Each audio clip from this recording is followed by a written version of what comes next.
လို့လဲပြင်ပန်းနေပြီလားငါလည်းမင်းလိုပါပဲဟိုလောစိတ်ညစ်မှုတွေအစမပြေမှုတွေဝန်းကျက်မှုတွေနဲ့စုံလို့ပါပဲမင်းလည်းစိတ်ညစ်လို့တော့ရတယ်ဒါပေမဲ့စိတ်တကြနေလို့တော့မရဘူးငါတို့လူဘဝရေးဆိုတာကရုပ်တရုပ်တရုပ်လိုမျိုးပဲရုပ်တရုပ်တရုပ်ကောင်းကောင်းကနိုင်ဖို့အတွက်ကာကျိုးတွေစုံလင်ဖို့လိုအပ်တယ်ကျိုးတွေမပြတ်တတ်ဖို့လိုအပ်တယ်အဲ့တော့ငါတို့လည်းပဲဘဝဆိုတဲ့ဇက်ခုံကြီးပေါ်မှာကောင်းကောင်းကနိုင်ဖို့အတွက်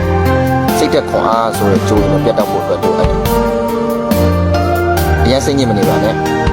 မင်းကလူတော်တယောက်ပါတို့ငါတို့ကြုံတွေ့နေရတဲ့အဆင်မပြေမှုတွေကနောက်တစ်ချိန်မှာကြီးစရာဟာသားလေးတွေဖြစ်လာမှာကွာစိတ်ဓာတ်တော့မကြနဲ့ fighting